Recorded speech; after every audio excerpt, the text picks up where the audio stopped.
Saudara-saudara sekalian, para insan koperasi di seluruh tanah air. Hari ini kita kembali merayakan hari bersejarah.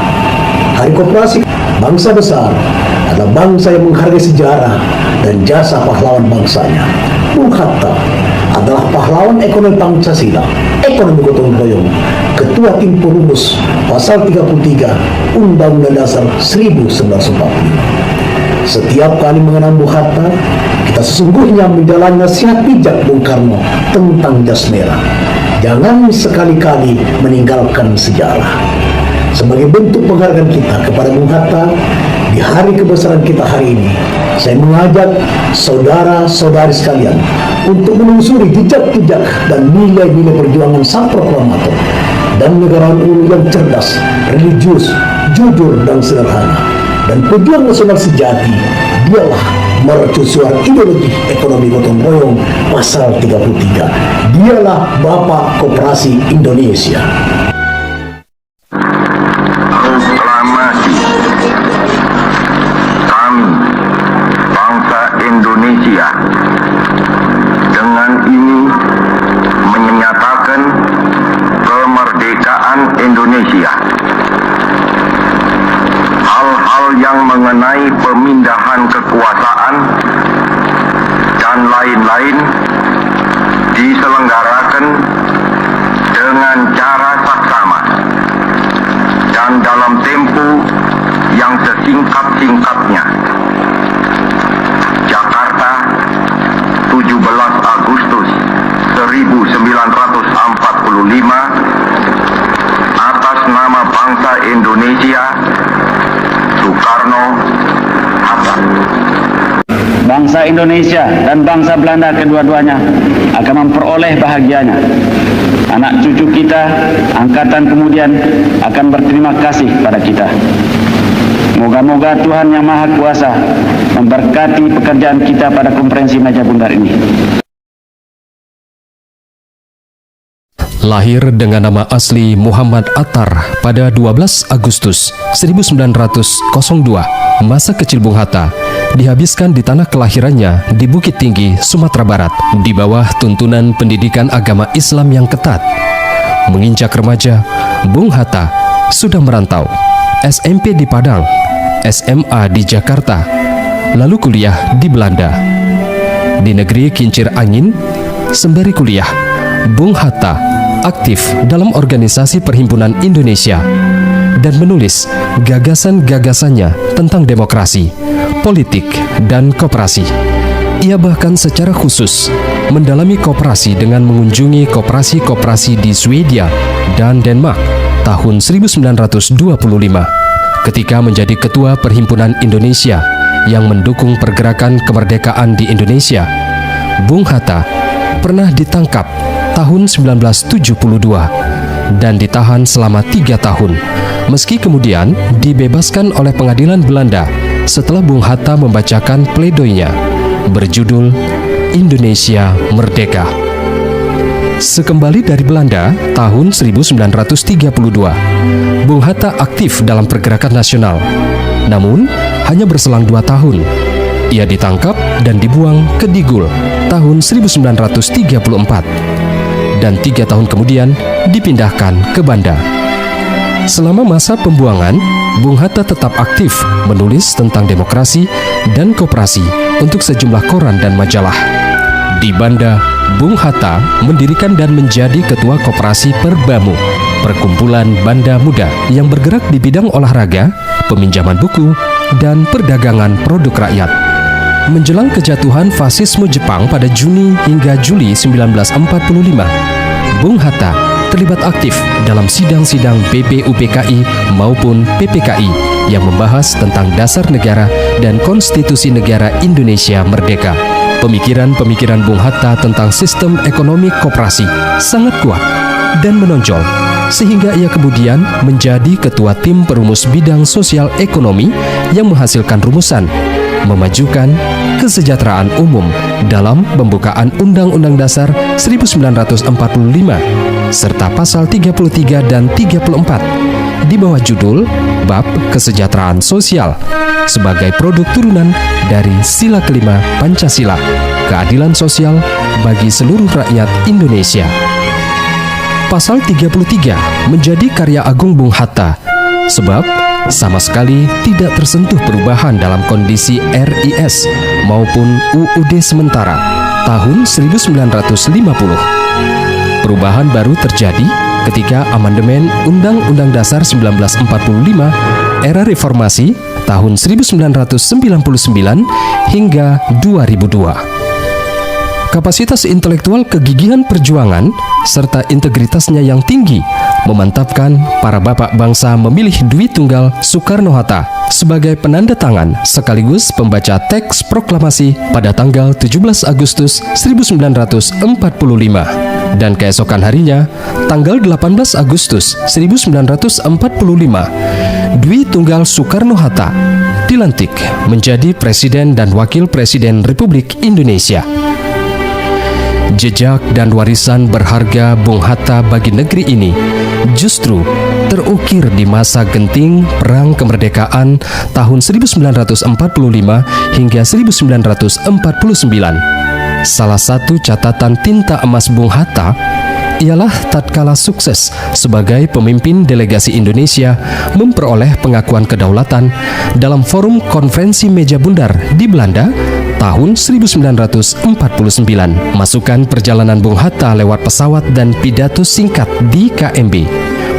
Selain mahakarya pasal 33 dan 34 Undang-Undang Dasar 1945, Bung Hatta juga berpikir dan berjuang keras agar amanat pasal 33 ayat 1 perekonomian disusun sebagai usaha bersama berdasarkan azas kekeluargaan benar-benar terwujud. Meski situasi Republik masih sangat genting dalam periode Perang Kemerdekaan, Wakil Presiden Bung Hatta tetap berusaha hadir dalam Kongres Koperasi pertama 11 hingga 14 Juli 1947 di Tasikmalaya. Dalam kunjungan ke daerah-daerah sebagai Wakil Presiden ataupun Perdana Menteri, Bung Hatta selalu menyempatkan diri mengunjungi koperasi setempat dan menggelorakan semangat berkoperasi kepada masyarakat lokal. Pada hari Koperasi 12 Juli 1951, Bung Hatta mengucapkan pidato terkenal berjudul Membangun Koperasi, Koperasi Membangun.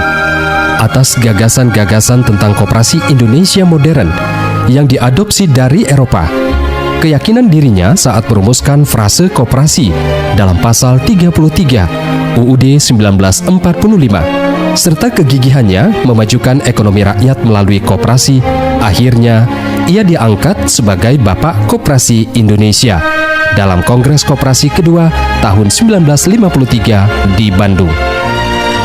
Sederhana, jujur, merakyat, tetapi tegas dan berani, tidak populis demi nilai-nilai yang diyakininya.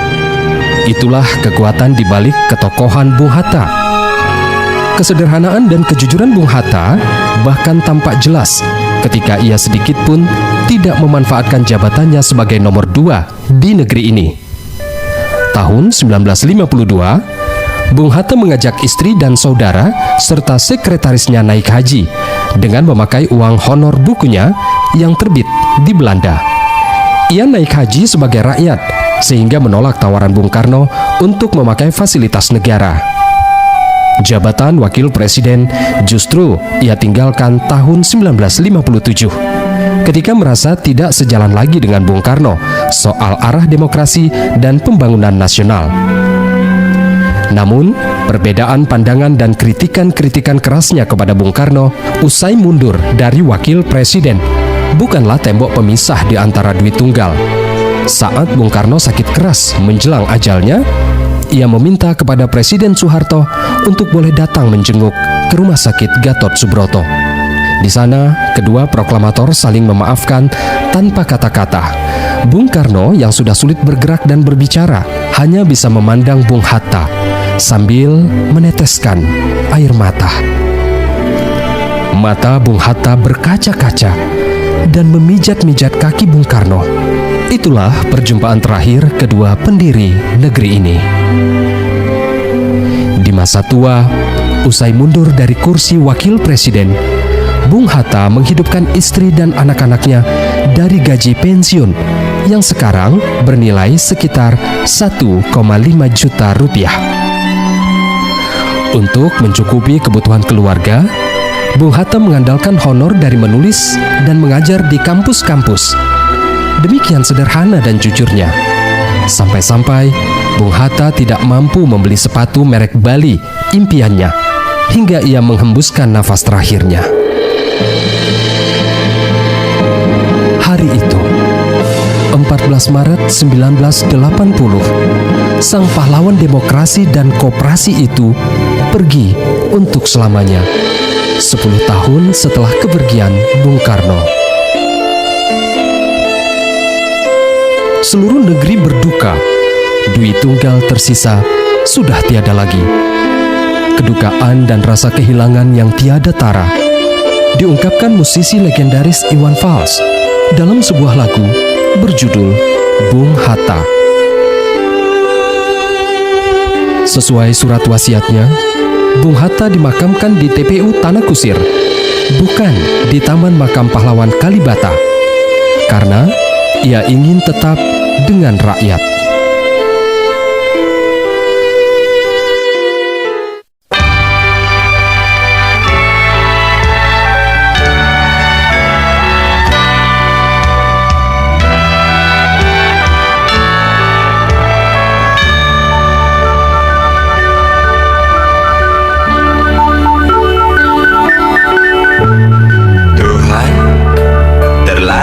Cepat semua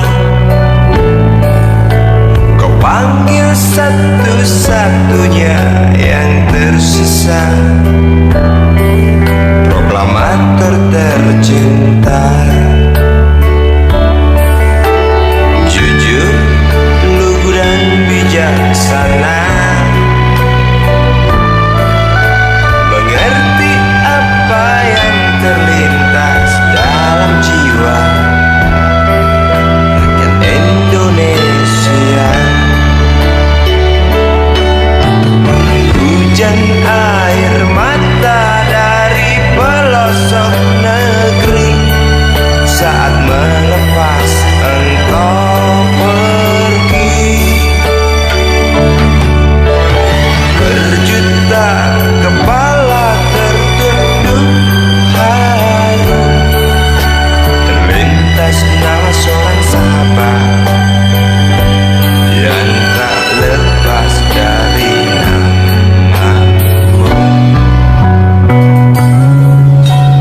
Terbayang baktimu, terbayang jasamu, terbayang jelas jiwa sederhanamu, bernisan bangga, berkafan doa dari kami yang merindukan orang sepertimu.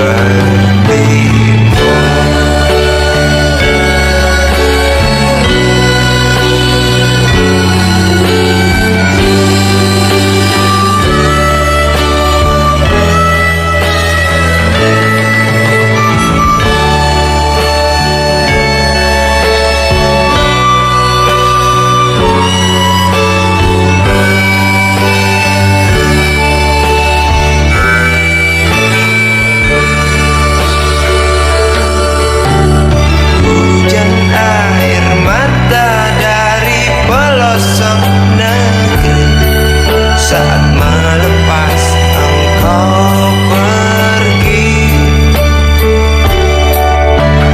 Berjuta kepala tertunduk haru, terlintas nama seorang sahabat yang tak lepas dari namamu.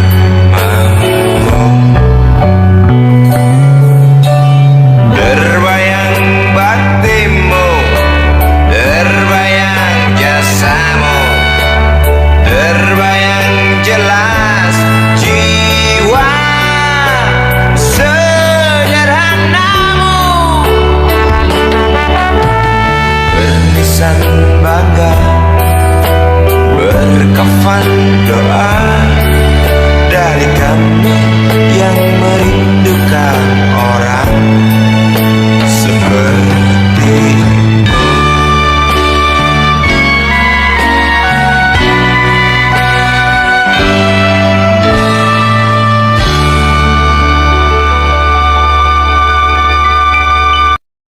Saudara-saudara sekalian, kita baru saja bersiarah sejenak menelusuri jejak-jejak sejarah perjuangan Bung Hatta, sang proklamator dan Bapak Koperasi Indonesia, sosok yang syarat dengan nilai yang dikagumi seluruh anak negeri dari masa ke masa. Bagi Bung Hatta, demokrasi, politik, dan koperasi adalah instrumen untuk memperjuangkan keadilan dan kesejahteraan bagi rakyat banyak. Cintanya kepada rakyat dan negerinya tak tertandingi. Sampai berkikar, tak akan menikah sebelum Indonesia merdeka. Ditemani Bung Karno, Bung Hatta akhirnya melamar dan menikahi Ibu Rahmi Hatta pada tanggal 18 November 1945 saat usia beliau 40 tahun dan Ibu Rahmi berusia 19 tahun. Kita berbangga telah dianugerahi seorang Muhammad Hatta yang telah meninggalkan warisan tak ternilai. Di hari berbahagia ini, saya mengajak kita semua untuk terus melanjutkan visi, mimpi, harapan Bung Hatta. Kita, Gerakan Koperasi Indonesia, sudah sepatutnya meneladani ketokohan beliau, sang pemersatu dan penjaga moral bangsa, pemilik mahakarya ekonomi gotong royong pasal 33, kompas pemberi arah sekaligus tokoh sentral penggerak sistem ekonomi koperasi bagi kesejahteraan seluruh rakyat Indonesia. Maju terus dan jayalah Koperasi Indonesia.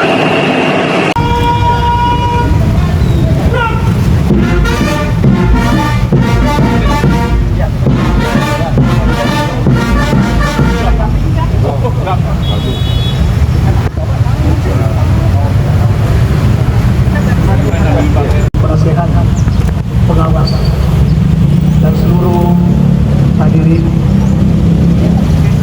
peserta upacara siaran aman dan sehat.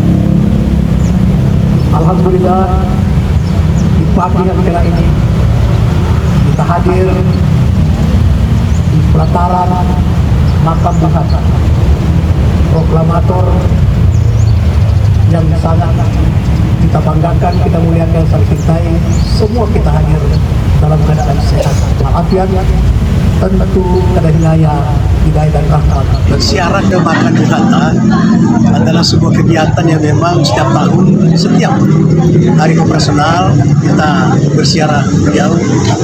Ini bukannya sekedar rutinitas, tetapi yang lebih penting adalah bahwa kita mengenal, kemudian terinspirasi kita untuk melanjutkan dari para pejuang Bung Hatta, menjadikan koperasi sebagai pelaku ekonomi, menjadikan koperasi sebagai pelaksana keadilan sosial, menjadikan koperasi sebagai sokong guru perekonomian nasional kita. Itulah yang membuat kita harus senantiasa mengenang daripada pikiran, upaya, usaha daripada Bung Hatta, sehingga insya Allah setiap tahun kita melakukan siarah secara formal kepada makam Bung Hatta. Kita menyadari bahwa tantangan koperasi semakin hari tidak semakin ringan. Oleh karena itu maka ada 3 hal yang kita harus lakukan. Adalah yang pertama, kolaborasi, kerjasama, semua kemutlakan untuk seluruh penggiat koperasi, kerjasama antar koperasi, kerjasama sama penggiat koperasi, sehingga nanti pada saat insya Allah kerjasama itu kita mampu mewujudkan cita-cita Bung Hatta menjadikan koperasi sebagai pelaku ekonomi dominan di negeri tercinta. Yang kedua adalah transformasi bisnis dan terobosan daripada orientasi organisasi koperasi terus kita harus lakukan, sehingga dengan demikian maka antisipasi terhadap era globalisasi koperasi bisa bermain dengan sangat baik, mengantisipasi seluruh tantangan yang dihadapi untuk menjadikan diri sebagai pelaku ekonomi. Yang ketiga adalah suka tidak suka koperasi sudah harus masuk dalam program digitalisasi, dan Dekopin telah menyiapkan berbagai aplikasi baik digitalisasi di bidang organisasi, digitalisasi di bidang manajemen, digitalisasi di bidang usaha dan bidang keuangan, kesiapan untuk digunakan di seluruh usaha koperasi sehingga kita tidak tertinggal di dalam mewujudkan daripada program di wadah koperasi Indonesia. Untuk perayaan Harkopnas sendiri Pak di Kopin, Insya Allah puncak Harkopnas akan dihadiri puluhan ribu daripada pegiat koperasi Indonesia. Puncaknya dilaksanakan di Kota Padang pada tanggal 23 Juli 2023 dan sebelumnya diawali dengan penganugerahan penghargaan kepada tokoh-tokoh nasional, tokoh-tokoh daerah yang berhasil membangun koperasi di daerahnya maupun secara nasional diserahkan oleh Bapak Menko Perekonomian Bapak Airlangga Hartarto.